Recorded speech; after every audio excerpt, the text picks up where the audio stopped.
하나님 감사합니다.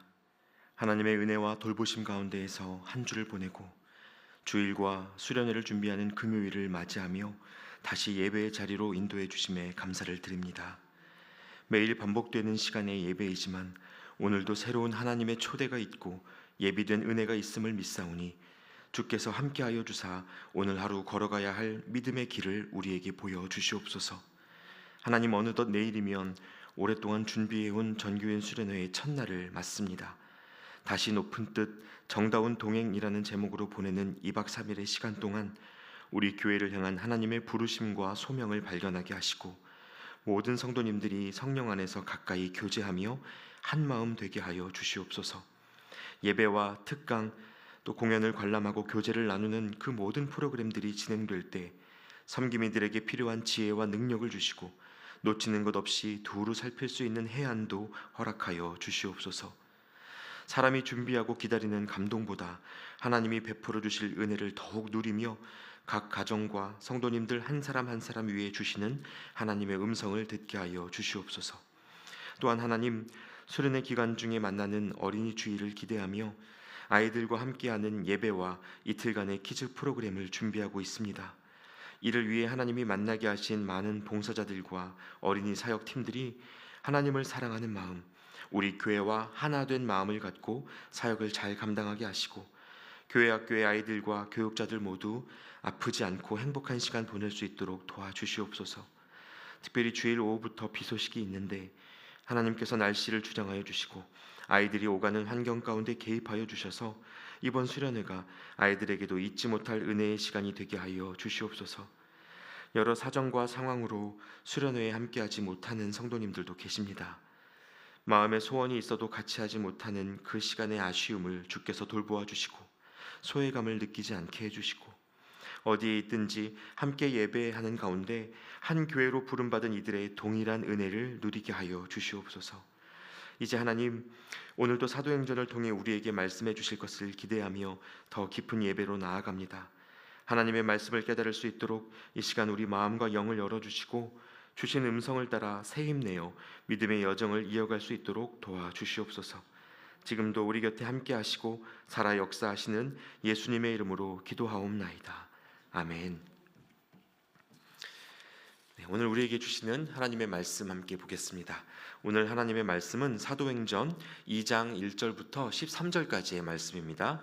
사도행전 2장 1절부터 13절까지의 말씀을 저와 여러분이 한 절씩 교독하시고 마지막 구절은 합독합니다. 오순절 날이 이미 이름에 그들이 다 같이 한 곳에 모였더니 호련히 하늘로부터 급하고 강한 바람 같은 소리가 있어 그들이 앉은 온 집에 가득하며 마치 불의 혀처럼 갈라지는 것들이 그들에게 보여 각 사람 위에 하나씩 임하여 있더니 그들이 다 성령의 충만함을 받고 성령이 말하게 하심을 따라 다른 언어들로 말하기를 시작하니라.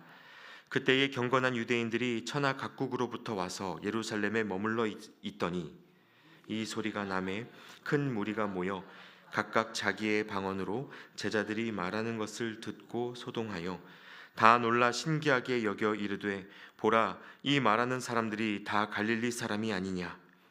우리가 우리 각 사람이 난 곳 방언으로 듣게 되는 것이 어찌 됨이냐. 우리는 바데인과 메데인과 엘람인과 또 메소보다미아, 유대와 갑바도기아, 본도와 아시아, 부르기아와 밤빌리아, 애굽과 및 구레네에 가까운 리비아 여러 지방에 사는 사람들과 로마로부터 온 나그네 곧 유대인과 유대교에 들어온 사람들과 그레데인과 아라비아인들이라. 우리가 다 우리의 각 언어로 하나님의 큰 일을 말함을 듣는도다 하고 다 놀라며 당황하여 서로 이르되 이 어찌 된 일이냐 하며 또 어떤 이들은 조롱하여 이르되 그들이 새 술에 취하였다 하더라. 아멘. 할렐루야. 여러분 잘 오셨습니다. 오늘도 사도행전 말씀 함께 묵상하면서 예배하는데요. 말씀 듣고 기도하는 시간을 통해서 살아계신 하나님을 만나는 은혜 누리실 수 있기를 바랍니다. 이제 내일부터 3일간 다시 높은 뜻 정다운 동행이라는 제목으로 전교인 수련회가 있습니다. 이 수련회를 다녀오고 나면 저는 우리 교회 학교 아이들과 여름 성경학교 그리고 여름 수련회를 이어서 준비하게 되는데요. 과거에는 수련회를 다녀오면 자주 듣는 질문이 있었습니다. 너 방언 받았니? 라는 질문입니다. 말씀 듣고 기도하다가 방언이 터져 나오면 그것으로 하나님을 만나고 성령의 역사를 경험했다고 인증이 되는 문화가 있었기 때문입니다. 그래서 한간에는 볼펜을 물고 할렐루야를 빠르게 반복해 보라고 하면서 의미 없는 주문으로 방언을 가르치는 사람들까지 등장할 정도였습니다. 이처럼 성부 하나님에 대한 이해나 성자 예수님에 대한 이해에 비해 성령님에 대한 이해는 상당히 신비주의적인 것으로 치우쳐져 있는 게 사실이었고, 오늘날까지도 그런 면모가 완전히 사라졌다고 말하기는 어렵습니다. 성령의 역사가 있는 현장에서는 뭔가 좀 더 요란하고 강력한 에너지가 느껴져야 한다고 믿는 그런 경험적 오해가 우리 모두에게 조금씩은 있습니다. 그래서 여러분, 오늘 이 시간에는요, 성령님이 이루시는 일이 무엇인지, 또 성령님과 함께 우리는 어떻게 살아가야 하는지 성경의 증언을 같이 잘 살펴보시면 좋겠습니다. 먼저 성령에 대한 구약의 대표적인 예언은 요엘서 2장 28절에 있는데, 베드로가 오순절 성령 임재 사건에 대해서 설명하면서 이 말씀을 사도행전 2장 17절에 인용했습니다. 사도행전 2장 17절 말씀을 제가 읽어드리겠습니다.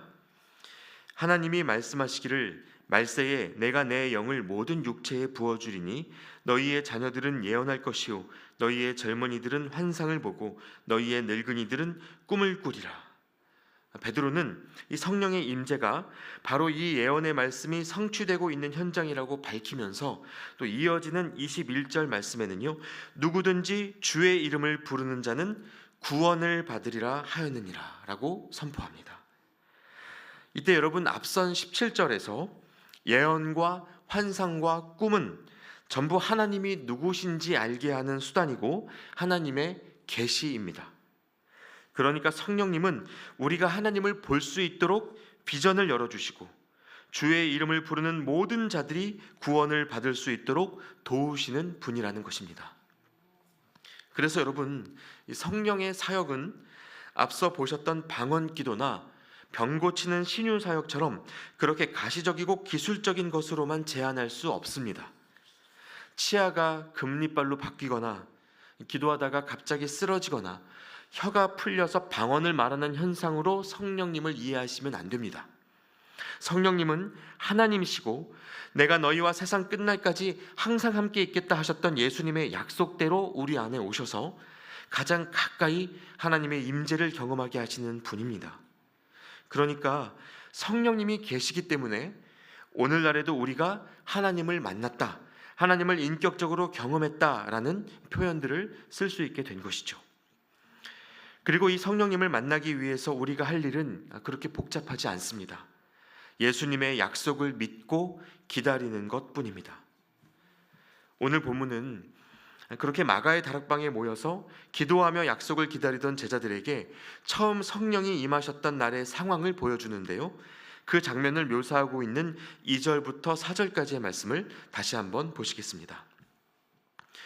호련히 하늘로부터 급하고 강한 바람 같은 소리가 있어 그들이 앉은 온 집에 가득하며 마치 불의 혀처럼 갈라지는 것들이 그들에게 보여 각 사람 위에 하나씩 임하여 있더니 그들이 다 성령의 충만함을 받고 성령이 말하게 하심을 따라 다른 언어들로 말하기를 시작하니라. 성령이 오실 때 일어나는 일들이 무엇인지, 특히 그 첫 번째 일이 무엇인지 보니까요, 하늘로부터 바람 같은 소리가 들리고 불의 혀처럼 갈라지는 것들이 각 사람 위에 임하는 특수 현상이 있은 다음에 4절에 이르기를 성령이 이끄시는 대로 다른 언어로 말하기를 시작했다고 합니다.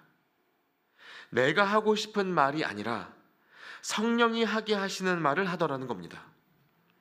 이때 성령 받은 제자들이 하는 말을 주변에 있던 사람들이 듣고 놀라서 이렇게 말합니다. 7절과 8절인데요. 다 놀라 신기하게 여겨 이르되 보라, 이 말하는 사람들이 다 갈릴리 사람이 아니냐? 우리 각 사람이 난 곳 방언으로 듣게 되는 것이 어찌 됨이냐? 여러분, 여기에서 방언은 알아들을 수 없는 특별한 말을 말하는 것이 아니고 외국어입니다. 지금 이곳에 여러 나라에 흩어져 있었던 유대인들이 와 있었는데 성령 받은 제자들이 배운 적도 없는 외국어로 말하는 것을 듣고 깜짝 놀란 겁니다. 그래서 어떤 사람들은 그들이 대낮부터 술에 취한 거라고 조롱했지만 이것은 듣는 이들에게 유익이 되는 복음이었습니다. 본인에게만 유익이 되는 방언 기도도 아니고 술주정은 더더욱 아닙니다. 그러니까 성령이 오신 첫 번째 증거가 무엇이냐고 물으면 첫째로 성령에 따라 말하는 소통의 회복이라고 말할 수 있습니다. 언어가 바뀌고 말이 달라지는 것, 그래서 서로 간의 소통이 회복되는 것입니다. 바벨탑에서 흩어졌던 언어가 처음으로 다시 회복되는 것 같은 장면입니다. 또 여러분, 여기에서 반드시 기억해야 될 것이요, 모두가 같은 말을 하고 있는 것이 아니었다는 점입니다. 똑같은 말, 똑같은 의견이어서 소통된 것이 아닙니다. 우리는 흔히 사장님이 짜장면 시키실 때 직원들도 다 짜장면 시키는 것을 하나됨이라고 착각하는데요, 그런 전체주의적 통일과 성경적인 연합은 완전히 다른 것입니다. 다른 생각으로 다른 말을 해도 복음 안에 있다면 그의 말과 마음이 용납되는 것이 성령이 이루시는 소통입니다. 그래서 이때 각기 다른 언어가 들렸지만 그것이 다 각 사람에게 맞는 하나님의 역사로 인정되고 있었던 것이죠. 여러분, 신앙생활을 하다 보면 교회 안에서도 참 다양한 목소리들을 만납니다. 교회뿐만이 아니라 사람들이 모이는 모든 곳이 그렇습니다. 말이 통하는데 말이 통하지를 않아요. 그래서 소위 사람들에게 또 다른 모국어가 있다는 농담을 하죠. 태어난 나라의 언어를 말하는 것이 아니라 어릴 때 부모님으로부터 듣고 자란 언어 습관이 내면에 각자의 모국어를 형성하는데 이것을 평소에는 잘 숨기고 있다가 관계가 익숙하고 가까워질수록 자기 모국어가 무엇인지 본색을 드러낸다고 합니다. 그리고 모두가 그 본색을 드러내면 갈수록 파생되는 갈등을 수습하기가 어렵죠. 언어가 다르니까 말하는 사람의 의도와 듣는 사람의 이해가 자주 어긋나기 마련입니다. 그런데 오늘 말씀은 성령의 임재가 이것을 극복하고 서로 말이 통하는 공동체를 빚어낸다고 이야기합니다. 참 놀라운 은혜죠. 그런데 생각해보면 예수님이 제자들을 부르신 첫날부터 그랬습니다. 섞일 수 없는 12명이 모여서 제자 공동체를 이루었습니다. 그래서 여러분, 성령이 오실 때 소통의 회복과 함께 보게 되는 두 번째 일이 있습니다. 그것은 경계와 장벽이 허물어지는 연합입니다. 경계와 장벽이 부서지는 연합. 그래서 본문에 얼마나 많은 지역 사람들이 모여 있는지를 보시면요, 언어가 바뀌고 소통이 열리니까 함께 할 수 없을 것 같은 사람들이 함께 있게 되는 길이 열렸습니다. 9절부터 11절 말씀을 보겠습니다. 우리는 바데인과 메데인과 엘람인과 또 메소보다미아, 유대와 갑바도기아, 본도와 아시아, 부르기아와 밤빌리아, 애굽과 및 구레네에 가까운 리비아 여러 지방에 사는 사람들과 로마로부터 온 나그네 곧 유대인과 유대교에 들어온 사람들과 그레데인과 아라비아인들이라. 이렇게 정말 많은 지역 사람들이 모여 있습니다. 이 많은 사람들이 모여 있는데 이어서 말하기를 우리가 다 우리의 각 언어로 하나님의 큰 일을 말함을 듣는도다라고 합니다. 서로 출신이 다르고 언어가 다르고 문화가 다른데 하나님의 일을 보고 듣는다라는 한 가지 공통점으로 이들이 함께하게 됐습니다. 그래서 여러분, 이제 이 성령의 임재를 시작으로 이어지는 사도행전의 모든 이야기는 이렇게 소통의 회복과 장벽의 붕괴라는 이 두 가지 틀을 반복하면서 함께할 수 없을 것 같은 사람들의 연합을 보여줍니다. 자세히 보면 어떻게 이런 일이 가능했을까 싶은데요, 몇 가지만 미리 소개해 드리자면, 먼저 사도들의 대표라고 할 수 있는 베드로가 기도 중에 환상을 보고 이탈리아 군대 백부장인 고넬료라는 사람의 집에 복음을 전하러 갑니다. 성령님이 주재하신 유대인과 이방인 사이의 공식적인 만남입니다. 그런데 여러분, 본래 이 베드로가 유대인 남자로서 갖고 있는 선민의식이 얼마나 강했는지요. 하나님이 환상 중에 율법이 부정하게 여기는 짐승들을 보자기에 달아내려서 먹으라고 하시는데 베드로가 3번이나 절대 그럴 수 없다고 대답합니다. 나는 못 먹습니다. 절대 그럴 수 없습니다. 하나님이 깨끗하게 하신 것을 속되다고 하지 말아라. 괜찮으니까 먹어라. 내가 하나님이다. 내가 만들었다. 먹어도 된다. 말씀하시는데도 안 먹습니다. 여러분, 우리 중에도 그런 분들이 계시죠? 예수님을 믿는데 사람 이름을 빨간 글씨로 절대 못 쓰시는, 뭔가 찝찝해서 안 하시는 분들이 계실 테고요. 온 가족이 모였을 때 아이들과 여성들의 식탁을 꼭 따로 내시는 분들이 지금도 종종 계십니다. 복음보다 더 강력하게 배어있는 문화적 관습이 우리에게 다 있습니다. 베드로만이 그런 게 아닙니다. 또 신약시대를 고증하는 학자들에 의하면요, 베드로가 가진 남성 우월주의가 너무 강력해서 예수님을 따르는 수많은 여성 제자들을 사도로서 인정해주지 않았다고 하죠.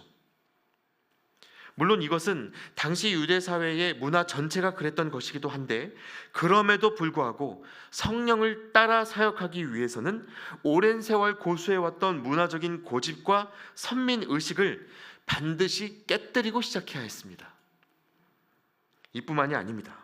성령님은요, 이런 개인적인 의식 개혁 외에도 공동체 전체를 어렵게 만드는 일을 일으키셨는데요. 그것은 바로 사울의 합류였습니다. 사울이었던 바울이 제자들 사이에 동참하게 된 일이죠. 여러분, 사울이 누굽니까? 예수 믿는 사람들을 집에서 끄집어내어서까지 잡아넘기던 원수 아닙니까? 스데반이 돌에 맞을 때 그 처형을 주도하던 사울의 얼굴을 기억하는 제자들이 여기 있었습니다.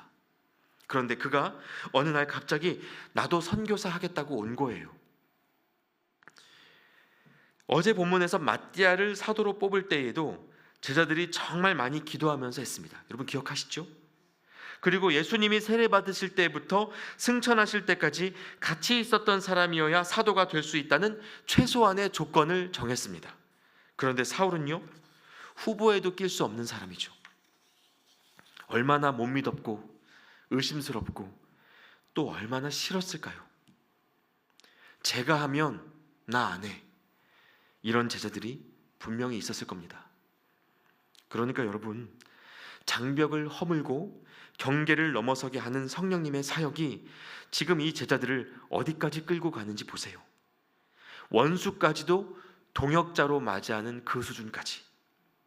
사람의 마음으로는 도저히 할 수 없는 용서와 포용에까지 성령님은 함께 가자고 말씀하고 계신 겁니다. 그리고 이것이 사도행전 1장 8절에 기록된 대로 예루살렘과 온 유대와 사마리아와 땅끝까지 이르러 예수의 증인된 자가 걸어갈 길입니다.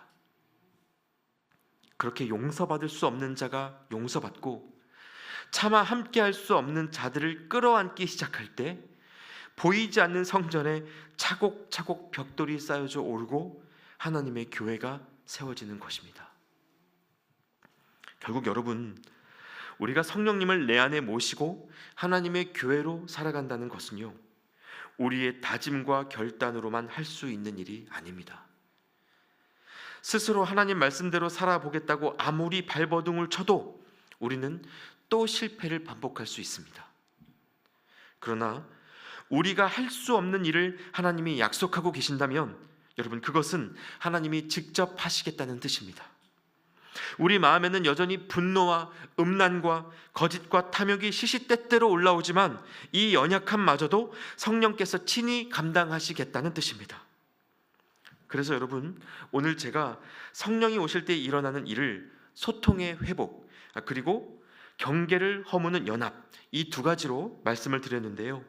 사실 그 전에 우리에게 앞서 이루어지는 더 근본적인 일이 있습니다. 바로 떠나지 않으시는 하나님과의 동행입니다. 성령님이 임하시면 바로 이 일이 먼저 일어납니다. 그래서 성령의 임재는 하나님이 우리에게 이렇게 말씀하시는 것과 같습니다. 나는 너와 함께할 것이다. 나는 너를 놓칠 수 없다. 나는 너의 연약함을 알고 내가 친히 이룰 것이다. 여러분, 오늘 우리를 향한 이 하나님의 음성을 듣고 기억하며 살아가실 수 있기를 바랍니다. 성령님이 우리에게 오시고 떠나지 않고 함께 하시는 한 우리는 어디에 있든지 교회입니다. 주님의 몸이고 하나님의 꿈입니다.